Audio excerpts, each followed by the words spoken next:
of freshly baked bread filled my kitchen at 4 a.m., just like every morning for the past 5 years. While most of Boston's financial district still slept, I was already elbow-deep in dough, preparing for another day at Sweet Success Bakery. The irony of the name wasn't lost on me. My family had mockingly suggested it when I first opened, certain I would fail within months. I'm Rose Hamilton, the youngest daughter of the Hamilton family, once one of Boston's most prominent business dynasties. I say once because at this very moment, Hamilton Enterprises was facing bankruptcy, and my family's empire was crumbling. Not that they knew I was aware of their financial troubles. They'd stopped speaking to me years ago when I chose baking over banking. The industrial mixer hummed steadily as I prepared another batch of croissant dough. My assistant manager, Lisa, would arrive in an hour, followed by the rest of my staff. My little bakery now employed 30 people across 3 locations. Though my family didn't know that either, they still pictured me in a tiny storefront, playing at being a business owner while they ran their real company. My phone buzzed, an email from James Chen, my financial advisor. Confidential. Hamilton Enterprises stock dropped another 15% yesterday. They'll have to declare bankruptcy by end of week, unless they find a buyer. Shall we proceed as discussed? I smiled, remembering the last family dinner I'd attended 5 years ago. It was the night I announced I was leaving my position as junior financial analyst at Hamilton Enterprises to open a bakery. A bakery. My older sister Catherine had laughed, nearly choking on her wine. What a waste of your business degree. Really, Rose? My father sighed, looking disappointed as usual. This is beneath you, beneath this family. My mother simply shook her head, while my brother Alexander, the CEO of Hamilton Enterprises, smirked. Well, when your little hobby fails, don't come crying to us for a job. I had walked out that night and never looked back. What they didn't know was that I'd seen the warning signs even then. Questionable accounting practices, risky investments, Alexander's increasing desperation to maintain the appearance of success.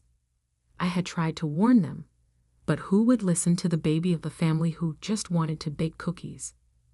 So I had quietly built my own empire while theirs began to crack. Sweet Success wasn't just a bakery.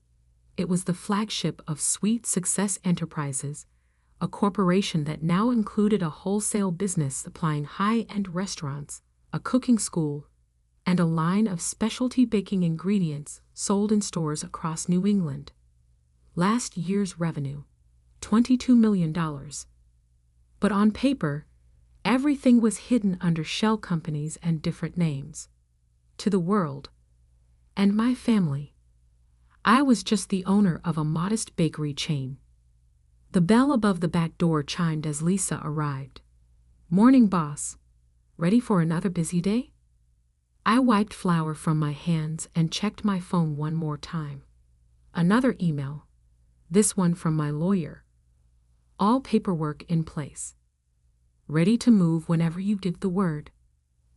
More than ready, I replied to Lisa, thinking of the meeting I knew was coming. Soon, my family would have no choice but to turn to the one person they had underestimated all these years. The morning rush kept us busy, as usual. Executives from nearby financial firms lined up for our famous almond croissants and fresh brewed coffee. Several faces I recognized from Hamilton Enterprises.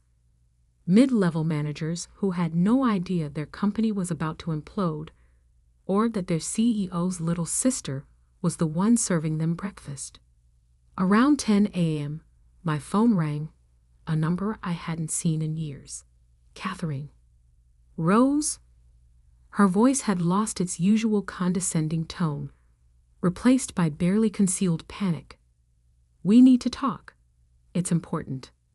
I kept my voice neutral. I'm rather busy, Catherine. The bakery, you know. Please, she almost whispered. It's about the company. We need your help. I closed my eyes, savoring the moment I had known would come. I have a meeting with my wholesale suppliers at 2 p.m. I could meet you at 4. Thank you, she breathed. The company office? No, I said firmly. My office, above the bakery. There was a pause. I could almost hear her swallowing her pride. Fine, we'll be there. After hanging up, I called James. They're coming? Is everything ready? All set, he confirmed. I've prepared all the documentation showing exactly how Alex mismanaged the company. The board is already secretly on board with our plan. They just need your family to agree. I thanked him and went back to work, losing myself in the rhythm of baking. People often asked why I still worked in the kitchen when I could afford to step back. The truth was, I found peace in the precision of pastry, the chemistry of baking. While Alexander had played with numbers to make failures look like successes, I had built something real, something people could taste and touch and enjoy. At 3:55 p.m., I changed out of my flour-dusted chef's coat into a crisp black blazer. I had just settled behind my desk when Lisa knocked. They're here, she said, trying to hide her excitement. She was one of the few who knew the full story. All 3 of them. I nodded. Send them up. Catherine entered first, her designer heels clicking on the hardwood floor. She looked thinner than I remembered, stress evident in the lines around her eyes. Alexander followed, his once immaculate suit slightly rumpled, his confident stride replaced by a nervous shuffle. My father came last, and my heart clenched. He had aged decades in 5 years. They took in my office with poorly concealed surprise. The space was professional, elegant even, with large windows overlooking the financial district. Framed magazine articles hung on one wall. Sweet Success, Boston's rising star in artisanal baking, innovation in traditional pastry, 30 under 30, food entrepreneurs.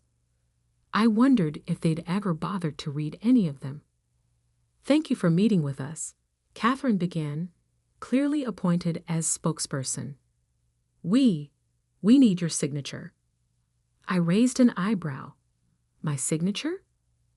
Alexander exploded. Don't play dumb, Rose. You still own 15% of Hamilton Enterprises.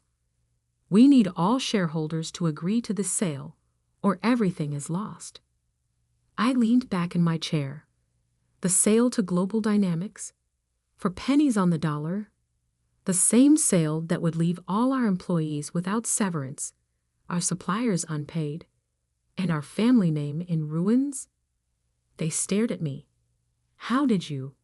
Catherine started. No, I finished. I may have left the company, but I never stopped watching. I saw every mistake, every bad decision, every time Alexander cooked the books to hide his failures. Alexander lunged forward. You have no proof. I opened my desk drawer and pulled out a thick folder. Actually, I have every proof. Every document, every questionable transaction, every risky investment that brought us to this point. I met my father's eyes. I tried to warn you 5 years ago, but you wouldn't listen to the daughter who just wanted to bake cookies. The room fell silent except for the distant hum of traffic below. Through the window, I could see the Hamilton Enterprises building towering over the city. By this time tomorrow, it might have a new owner. What do you want? My father finally asked, his voice heady with defeat.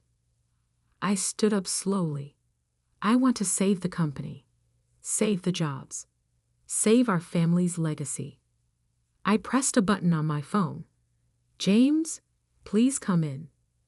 The door opened, and James entered with another folder. My family's eyes widened as they recognized one of Boston's top financial advisors. But to do that, I continued, things will have to change, starting with the management. Alexander's face turned red. You can't. I can. I cut him off. Because right now, I'm the only one who can save Hamilton Enterprises from complete collapse. The only question is, I smiled, thinking of all the times they had dismissed me, mocked me, underestimated me. Are you ready to listen to the little sister who just bakes cookies? Catherine was the first to recover from the shock. What exactly are you suggesting, Rose? She asked, her lawyer's mind already calculating angles and possibilities. I gestured to James, who began distributing documents to my stunned family members. Sweet Success Enterprises, he explained, is prepared to purchase a controlling interest in Hamilton Enterprises. The offer is significantly higher than Global Dynamics and includes provisions to protect all current employees and suppliers. Alexander flipped through the papers, his face growing redder with each page. Sweet Success Enterprises? This bakery? He laughed, but there was a note of hysteria in it. You can't be serious.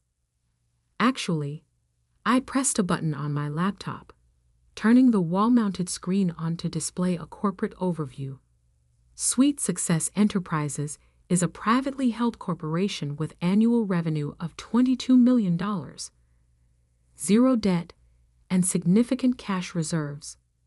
We own 3 retail locations, a wholesale division supplying 122 restaurants across New England, a culinary education center, and a specialty ingredients brand sold in over 500 stores. My father's hands trembled as he studied the financials. How? When did you build all this? While you were busy mocking my little bakery, I said quietly. I was building an empire.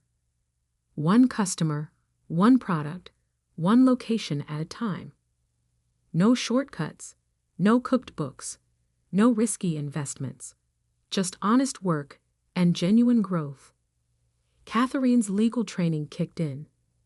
Who owns Sweet Success Enterprises? I do, I replied simply. Through a series of holding companies that kept my name off any public documents. I wanted to succeed or fail on my own merits, not the Hamilton name. Alexander slammed his hand on my desk. This is ridiculous. You're trying to steal my company. Your company? I stood up slowly. The company you drove into the ground. The company where 300 people might lose their jobs because of your mismanagement? That company? James cleared his throat. The board has already been briefed on our proposal. They're quite enthusiastic about it. He went behind my back to the board. Alexander's face turned purple. No, Alex. The board came to us. I pulled up another document on the screen. Dozens of emails from board members expressing concerns about Alexander's leadership. They've been watching you spiral for years. They just needed a viable alternative. My father, silent until now, finally spoke. What are your terms? I sat back down, folding my hands on my desk. Sweet Success Enterprises will purchase a 60% stake in Hamilton Enterprises at $42 per share, more than double what Global Dynamics offered. All current employees keep their jobs, all supplier contracts are honored, and the Hamilton name stays on the building. And what about us? Catherine asked. You and Dad can keep your current positions with some oversight. As for Alexander, I met my brother's furious gaze. He resigns, effective immediately, with a generous severance package and agreement to never serve as an officer in any Hamilton company again. You can't do this to me, Alexander shouted. I'm the CEO, the eldest son. Being born first doesn't make you a good leader, Alex. I said firmly. Your decisions have brought us to this point. The only question now is whether you want to leave with dignity and wealth or face criminal charges for financial fraud. The room fell silent except for Alexander's heady breathing. Catherine studied the offer documents with her lawyer's eye, while my father seemed to age another decade in his chair. The board meeting is tomorrow at 9 a.m., James added. They'll vote on either this proposal or bankruptcy. Those are the only options left. My father stood up suddenly. I need to make some calls. Of course. I gestured to a private office adjacent to mine. Use my conference room. As he walked out, I saw him glance at the magazine covers on my wall, really seeing them for the first time. His expression was unreadable. Catherine followed him, already on her phone, likely calling other shareholders. Alexander remained, staring at me with a mixture of hatred and disbelief. How long have you been planning this? He demanded. I haven't been planning anything, Alex. I've been building my own successful company while watching you destroy ours. The only difference is, I learned from Mom and Dad's real legacy. What legacy? He scoffed. Hard work, integrity, creating actual value instead of just moving numbers around. I stood up and walked to the window, looking out at the city we both loved. Did you know Mom started Hamilton Enterprises in our garage? Dad was still teaching high school then. They built it from nothing, one client at a time, just like I built Sweet Success. And now you're going to destroy everything they built. I turned back to him. No, Alex, I'm going to save it. From you. The next 12 hours passed in a blur of lawyers, documents, and negotiations. My father emerged from countless phone calls, looking exhausted but resigned. Catherine's legal expertise actually proved helpful as we hammered out the final details. Alexander alternated between rage and desperate bargaining, but in the end, faced with the choice between a generous exit package and potential criminal charges, he signed the resignation papers. At 9 a.m. sharp the next morning, I walked into the Hamilton Enterprises boardroom for the first time in 5 years. The same boardroom where I'd been patronized and dismissed as the baby of the family who didn't understand real business. The vote was unanimous. By 10 a.m., the press release went out. Hamilton Enterprises announces merger with Sweet Success Enterprises. The business world was shocked to learn that the humble bakery chain was actually the parent company of a highly successful private corporation, and that the youngest Hamilton had secretly become one of Boston's most successful entrepreneurs. CNBC ran the headline, Cookie Queen Saves Family Empire. Bloomberg went with Sweet Success, How a Bakery Bought a Banking Giant. The Wall Street Journal's was my favorite. Rising Dough. Hamilton Scion transforms from black sheep to white knight. The following weeks were intense. I split my time between Sweet Success and Hamilton Enterprises, working to stabilize the company while maintaining the standards of excellence at my bakeries. I hired Alex a replacement, a seasoned CEO with a proven track record of ethical leadership, and began the process of unwinding his riskier ventures. Catherine proved surprisingly adaptable, throwing herself into learning about Sweet Success's operations with the same intensity she'd once applied to corporate law. My father mostly kept to himself, though I occasionally caught him watching me with an expression that looked almost like pride. 1 month after the takeover, I arrived at my original bakery location at my usual time, 4 a.m. Some habits don't change, even when you're running 2 companies. I needed the peace of those early morning hours, the simple pleasure of creating something with my own hands. I was elbow deep in bread dough when I heard the door open. Turning, I found my father standing awkwardly in the kitchen. looking out of place in his expensive suit. "Dad, what are you doing here so early?"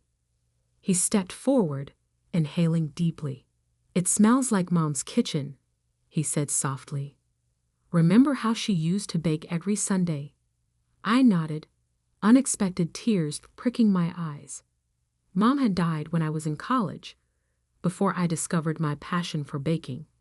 But those Sunday mornings, watching her create incredible pastries while explaining the chemistry behind them, had clearly influenced me more than I'd realized. "I never told you," Dad continued, "but she always said you were just like her. She saw something in you, a blend of creativity and business sense that reminded her of herself." He picked up one of our signature almond croissants. "She would have loved this place." "Dad, no, let me finish." He set the croissant down carefully. "I was wrong, Rose. We all were. We were so focused on maintaining the appearance of success that we forgot what real success looks like." He gestured around the busy kitchen. "This is real. What you've built is real. And," he swallowed hard, "I'm proud of you." I wiped my flour-covered hands on my apron and hugged him, not caring about his expensive suit. For a moment, we were just father and daughter, surrounded by the smell of fresh bread and new beginnings. The next few months saw both companies flourish. Hamilton Enterprises' stock price recovered as confidence returned to the market. Sweet Success opened 2 new locations and launched a cookbook that became an instant bestseller. Catherine now runs our legal department, bringing her expertise to bear protecting both companies' interests.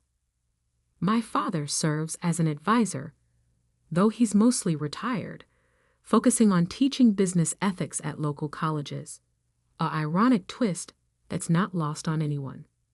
Alexander? Last I heard, he moved to Florida and opened a jet ski rental company. Some people never learn. As for me, I still start every day in the kitchen at 4 a.m., even though I could afford to never work another day in my life. Because success isn't just about money or power or proving people wrong. It's about staying true to yourself, building something real, and remembering where you came from. Every morning, as I knead dough and check the ovens, I think about how far I've come from that family dinner 5 years ago. The little bakery they mocked has become the foundation of an empire, but more importantly, it's become a testament to the power of believing in yourself, even when no one else does. The original recipe for our signature almond croissants hangs framed in my office now, right next to the merger documents that saved Hamilton Enterprises. 2 different kinds of success, both equally sweet. Last week, a young woman came into the bakery, clearly nervous. She told me she was leaving her corporate job to open a small cafe, and her family thought she was crazy. Could I give her any advice? I smiled, thinking of all the twists and turns that had brought me to this moment. "Follow your passion," I told her, "but never forget your business sense. Success is like baking. It takes the right ingredients, careful measurement, perfect timing, and most importantly, patience." Then I gave her my card, my real card, the one with both company logos on it. Her eyes widened as she realized who I was. But most importantly, I added, "Don't let anyone tell you your dreams are too small. Sometimes the smallest seeds grow into the strongest trees." She left clutching my card like a talisman, standing a little straighter. I watched her go, remembering another young woman who once dared to believe she could build something meaningful, one cookie at a time. The smell of fresh bread filled the air, and somewhere in the financial district, the Hamilton Enterprises building caught the morning sun, its windows gleaming like possibility itself. Sweet success, indeed. The aroma of freshly baked bread filled my kitchen at 4 a.m., just like every morning for the past 5 years. While most of Boston's financial district still slept, I was already elbow deep in